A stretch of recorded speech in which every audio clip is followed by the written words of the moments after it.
ती बायको नवऱ्याला खूप जास्त डाऊटफुल असेल सारखी, तर तिला कंटाळून तो मे बी इमोशनल सपोर्ट तो तिला देऊ शकत नाही म्हणून तो बाहेर शोधतो. काही काही बायका खूप जास्त इरिटेट करतात, प्रश्न भंडावून सोडवून मग नवरा अव्हॉइड करायला. बरोबर. काही काही नवरे खूप जास्त तिच्या दिसण्याला किंवा तिच्या वागण्याला बोलण्याला स्वतःच्याच अझम्पशन्स मध्ये रिलेशन लावून चुकतात की ही याच्याबरोबर एवढा वेळ बोलते म्हणजे हिचं याचं रिलेशन. पण अशी फ्रस्ट्रेटेड वाईफ कधी ना कधीतरी कुठल्या तरी मित्राला फोन करणारच, not for getting physically intimate, because of emotions. त्या पार्टनरनी चीट केलं तर ते दुसऱ्या पार्टनरनी त्याला फॉरगिव्ह करावं का? आता जसं मी म्हणलं की एक न्यूली वेड वाईफ आहे, त्यांनी फक्त म्हणजे मेल फ्रेंड ठेवणं हे चांगलं आहे का? किंवा त्याच्याशी जास्त रिलेशन वाढवून, म्हणजे फिजिकल रिलेशन नाही म्हणता येणार पण असं चॅटिंग म्हणा किंवा कॉलिंग म्हणा असं. मला वाटतंय निखळ मैत्री ही निखळ मैत्री असते, त्यामध्ये तुमची जेन्युइनिटी कुठेही जात नाही. पण जर तुम्ही बॉर्डर क्रॉस करताय आणि तुम्ही चीट करताय तुमच्या नवऱ्याला, तर it's going to give you the repercussion. Simple आहे. तुम्हाला त्याचे कॉन्सिक्वेन्सेस भोगावे लागणारच आहेत. तुम्ही तिथून हाईड नाही होऊ शकत. मग तुम्ही तोंडाला पानं पुसणारी उत्तरं देऊन काही उपयोग नाही. एकदा त्याच्या डोक्यामध्ये गेला तो संशय, की तो संशय तुम्ही काढू शकत नाही त्याच्या किंवा तिच्या. त्यापेक्षा एक तर निखळ मैत्री असेल तर ओके, त्याच्याशी इंट्रोड्यूस करून द्या. हा माझा मित्र आहे किंवा ही माझी मैत्रीण आहे, आमचं ह्या लेवलवरती आम्ही कॉलेजपासून एकत्र आहोत, आम्ही खूप चांगले दोस्त आहोत, आम्ही बोलतो एकमेकांशी, पण ह्याच्यामध्ये कुठलाही वेगळा. सो हा कॉन्फिडन्स तुम्ही तुमच्या पार्टनरला देण्याची गरज आहे ना, रादर दॅन हायडिंग इट. तरी इन्सिक्युरिटी वाढण्याचे चान्सेस आहेत ना? म्हणजे इनिशियल लेवलला इन्सिक्युरिटी हे असते मुलींमध्ये. चांगलं आहे का? इट्स अ गुड थिंग, कारण इन्सिक्युरिटी वाढते रादर आहे म्हणजेच मला कुठेतरी सिक्युरिटी हवी आहे ना. बरोबर. म्हणून मी त्याच्यासाठी प्रयत्न करते. त्यामुळे त्याचा हाताला जरी हात स्पर्श झाला त्या मुलीचा तरी मला डोक्यामध्ये जातो, मला ही गोष्ट नाही आवडत. किंवा त्यांनी अगदी नुसतं म्हटलं, डिअर जरी म्हटलं तिला, तरी पण मला ते त्रासदायक होत आहे. This is good, I mean it is okay. कारण तुम्हाला सिक्युरिटी हवी आहे नात्यामध्ये, म्हणजे तुम्हाला नातं हवंय, तर त्याच्यावरती काम करायला पाहिजे. मग त्या नवऱ्याने कुठेतरी ते डिअर बोलणं बंद करायला पाहिजे. म्हणजे कंपल्सरी नाही म्हणत आहे मी, किंवा तिला तरी विश्वासात घ्यायला पाहिजे, तिला ऍज अ हायस्ट प्रायोरिटी ठेवलं पाहिजे इथे. कारण तुझी मैत्रीण तुझी प्रायोरिटी नाही असू शकत बायकोबरोबर जोपर्यंत नातं बिल्ड नाही होत.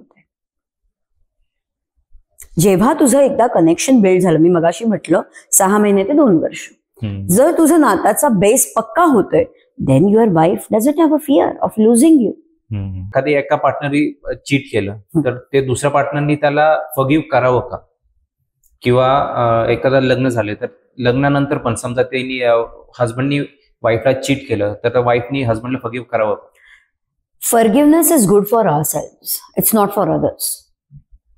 सो हे तुमच्यावरती डिपेंड आहे की खरंच तुम्हाला फॉरगिव्ह करावं असं वाटतंय की. It depends on the depth of the problem किंवा डेप्थ ऑफ चिटिंगही म्हणूया आपण. म्हणजे चिटिंग आहे, किती झालं तरी काही सावरायची गरज नाही त्या गोष्टीत.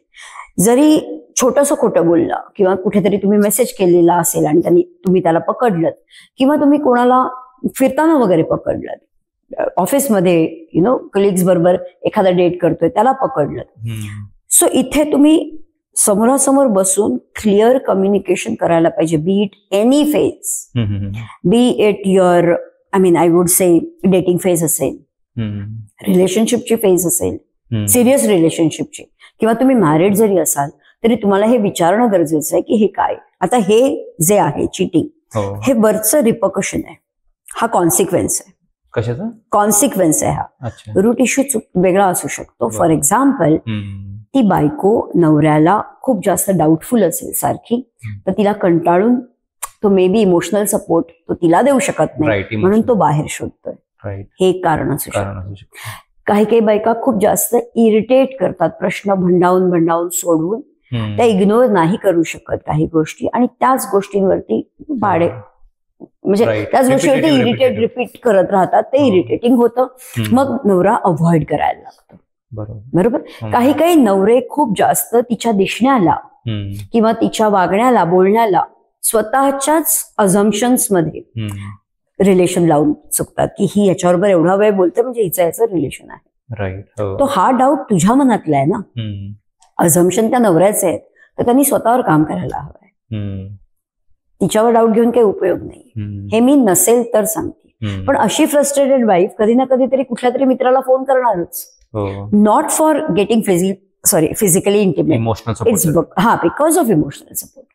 ते खूप इरिटेट होतं. एकच केस सांगते मी आता, ती दिल्लीची केस आहे. म्हणजे इथे मॅरिड वगैरे सगळं काही होतं आणि IT मधला नवरा होता आणि यांच्यामध्ये टाइमच नव्हता देत. ते क्वालिटी टाइम ऍब्सोल्युटली नव्हता. ही मुलगी घरामध्ये सगळं मॅनेज करायची, आपली नोकरी सोडून वगैरे इथे आलेली दिल्लीहून. आणि शेवटी 2-3 महिने झाले, 6 महिने झाले आणि नंतर तिने मग दिल्लीच्या तिच्या एक्स बॉयफ्रेंडला कॉन्टॅक्ट केला आणि तिथून त्यांचं बोलणंच वाढलं. पण ते वाढलं मात्र. आता ह्यानी ते पकडलं, मग त्याच्यानंतर ट्रॅकर लावला, सगळं जे काही टेक्निकली रिलेटेड जे आहे ते त्यांनी सगळं केलं. आणि नंतर तो रिच आउट झाला की आम्हाला आता डिव्होर्स घ्यायचा आहे म्हणून.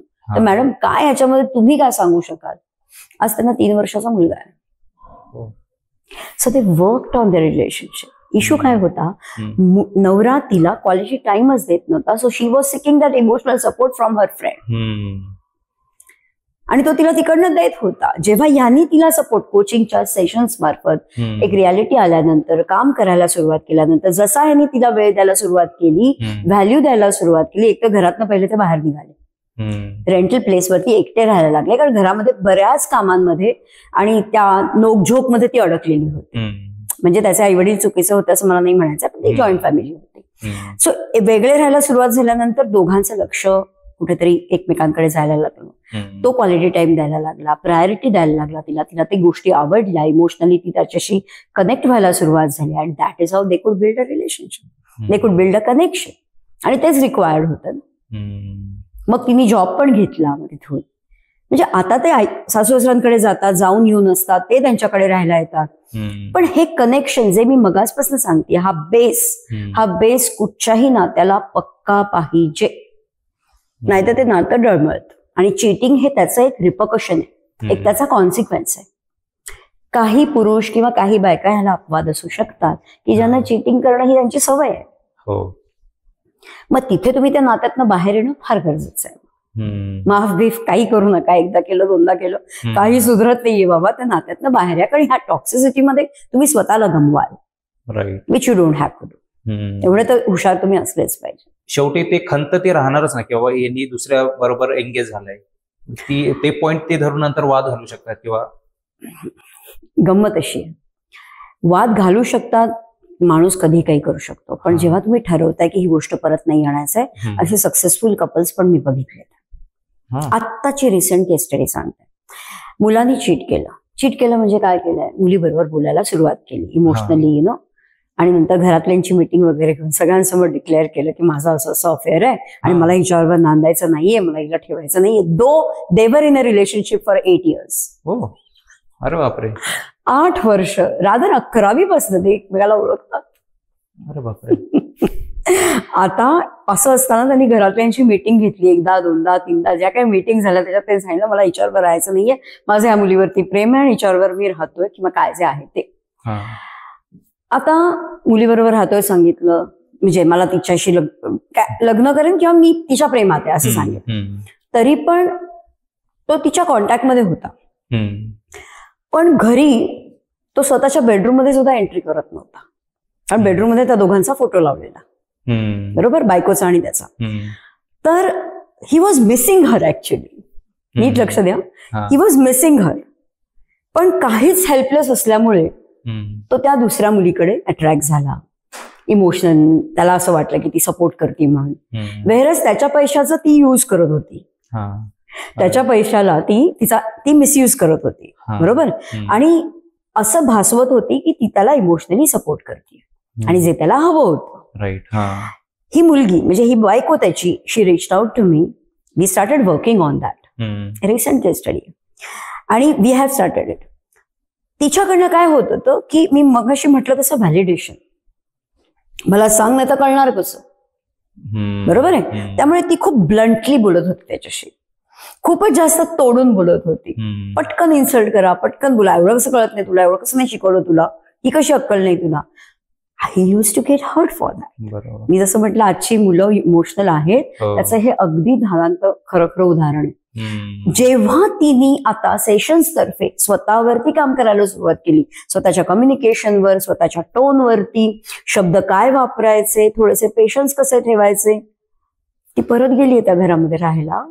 आणि आत्ताच कालचा मेसेज, हॅपी न्यू इयर मी केलं तर त्यांनी मला नाही केलाय, तर मला जरा थोडं वाईट वाटतंय. आमचं बोलणं झालं. म्हणजे तर म्हटलं नाही वाटलं तरी सुद्धा तू तिथे राहतेस हीच किती प्लस पॉइंट आहे. सासू सासरे कारण त्यांच्याशी तिचं काहीच वाकडं नव्हतं.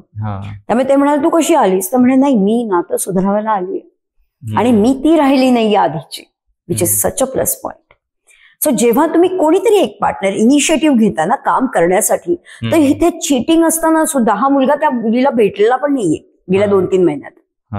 कळतंय, भेटलेलाही नाहीये. कारण त्याला ती आली आणि ती त्याच्याशी तिने सॉरी म्हटलं. पहिली गोष्ट कान धरून सॉरी म्हटलं त्याला की माझ्याकडनं जर ह्या गोष्टी झाल्यात तर ह्याच्याबद्दल मी माफी मागते. त्यांनी माफ केलंय पण अजूनही तो बेडरूम मध्ये तिच्याबरोबर झोपत नाहीये कारण तो हर्ट आहे. इट विल टेक टाइम आणि सेशन्स मध्ये त्या गोष्टी येणार, रिपेअर होणार आणि डेफिनेटली त्यांचं रिलेशनशिप नीट होईल. कारण का तिला एक प्लस पॉइंट कळतोय, कालच तिने काहीतरी गोड बनवलं 1 जानेवारी म्हणून, बरोबर, आणि त्यांनी ते आवडीने खाल्लं. तो म्हणत होता मला तुझं तोंड बघायचं नाहीये, तुझ्या हातचं काही खायचं नाहीये, त्या मुलांनी ते खाल्लं. So he was seeking that, he was wanting it लग्न झाल्यापासून. कारण 11वी पासूनचं प्रेम आहे ना त्यांचं, पण ते ती देतच नव्हती. चिडचिड, राग, शॉर्ट टेम्पर्ड आहे मुलगी, त्यामुळे हे सगळ्यामुळे तो त्याच्या शेलमध्ये जाऊन तो थोडासा बिथरला आणि he was seeking that support from outside. So that's how the case is going to get solved now. So किती लेयर्स असतात ना हे. Talk to the expert. Again I am saying, Leena Paranjpe मी म्हणणारच नाही, पण एनी ऑफ इट, जितके कोणी आहेत तुम्हाला वाटतंय साधा काउन्सिलर कडे सुद्धा गायडन्स मिळू शकतो, go to that. May be तुमच्या प्रॉब्लेमला तिथे सोल्युशन मिळेल तुम्हाला, पण सोल्युशन मिळेपर्यंत मात्र हात सोडायचा नाही, एवढं मात्र नक्की. म्हणजे ते शिका तुम्ही technique. That is what is required असं मला वाटतं. अजून काही एखादी केस स्टडी असेल तर कितीतरी सांगू शकेन तुला मी. एक ब्रेकअपच्या बाबतीत सांगायची असेल तर म्हणजे तिचा ब्रेकअप होऊन एक म्हणूया आपण 3 ते 4 ब्रेकअप झाले त्या मुलीचे, बरोबर, आणि त्याच्यानंतर घरातल्यांच्या फोर्सनी म्हणून तिला लग्न करायला ते भाग पाडतायत, which she is not ready. तर ती आत्ता म्हणजे ती डिप्रेशनचा पेशंट झाली, वर्षभर ती डिप्रेशनचा पेशंट झाली. ती गोळ्या घेते सायकियाट्रिस्ट कडनं, ज्याचा तिला काही उपयोग नाही झाला. Then she reached out to me की मॅम मला नक्की सांगा की माझा प्रॉब्लेम काय. सेशन मार्फत एक 3 ते 4 महिन्यामध्ये तिने सेल्फ डाऊट वरती काम केलं. स्वतःमध्येच खूप जास्त ती स्वतःला कोसत होती, ब्लेम करत होती की मलाच कोणी काही चांगलं मिळत नाहीये. तिचा कॉन्फिडन्स वाढला त्या सेशन्स मधनं. जितकं तुम्ही डीप लेवलवरती काम कराल तेवढे तुम्ही स्ट्रॉंग बनता, तेवढे तुम्ही कॉन्फिडेंट बनता आणि मग पुढे गेल्यानंतर तुम्ही कधी मागे वळून बघत नाही.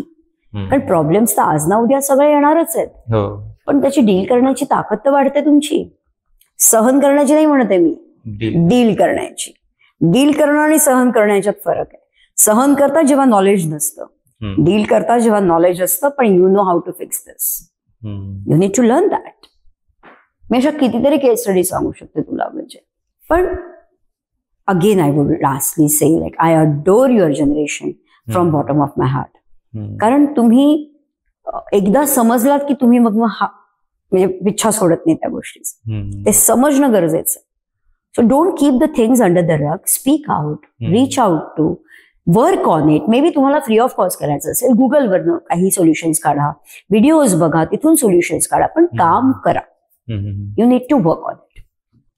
आता 2 छोटे प्रश्न होते. एक म्हणजे सगळ्यात पहिलं, वुमेन एम्पॉवरमेंट हे पण एक कारण असू शकतं का? कारण वुमेन एम्पॉवरमेंट जसं आलं, जसं त्यांच्याकडे नोकरी आली किंवा त्यांचं सेल्फ इंडिपेंडेंट आपण म्हणू शकतो, तर त्याच्यामुळं पण डिवोर्सचं कारण वाढत चाललंय का खूप? कारण ते ऍज अ सेपरेट. आता मी एक रिसेंटली एक केस बघितली होती दिल्लीमध्ये की हस्बंडचा पगार कमी आहे वाईफपेक्षा, मग हस्बंड घर काम करतो पण वाईफ जॉब करते.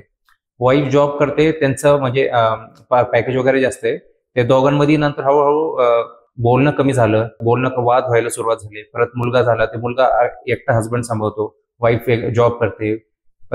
वाईफचं नंतर बाहेर बॉसशी अफेअर झालं. ते अफेअर होऊन नंतर ते त्यांचं सेपरेट रिलेशनशिप एस्टॅब्लिश करायला लागले, नंतर डिवोर्सला परत याच्याकडनं अल्युमिनी मागायला लागले.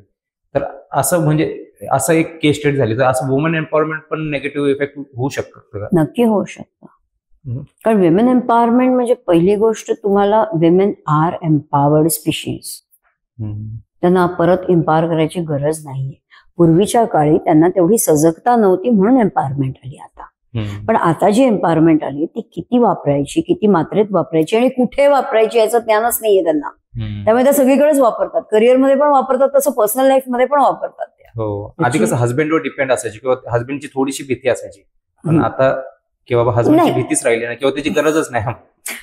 गरज नाही हे मी मानू शकते, पण भीतीची गरज नाही. भीतीची नवऱ्याला घाबरण्याची काय गरज आहे, म्हणजे डेफिनेटली नाही. पण तुम्ही रिस्पेक्ट मात्र द्यायला पाहिजे. रिस्पेक्ट. एम्पॉवरमेंट म्हणजे असं नाहीये की कोणी माझे जर कपडे धुतले नवऱ्यानी किंवा माझी पर्स पकडली किंवा घरातली कामं जर केली तर मी एम्पॉवर झाले. नाही, तुम्ही दुसऱ्याला डिमीन करून स्वतः एम्पॉवर नाही होणार. एम्पॉवरमेंट हा इटसेल्फ आहे की तुम्ही बॅकबोन आहात, मगाशी म्हटलं तसं, की तुम्ही सावरताय, तुम्ही पॉवर देताय कोणाला तरी. म्हणजे तुम्ही एम्पॉवर करताय, स्वतः पॉवरफुल आहात म्हणून तुम्ही एम्पॉवर करताय कोणाला तरी, म्हणजे तुमच्या नात्याला. मी नात्याशी रिलेटेड बोलते. एम्पॉवरमेंट मध्ये तुम्ही दुसऱ्यालाही अपलिफ्ट कराल, ना की जेलस व्हाल. इथे ह्या केस स्टडीमध्ये जे तू म्हणालास त्याच्यामध्ये तिचा जर पगार जास्त होता तर तिच्या प्रायोरिटीज सेट नव्हत्या.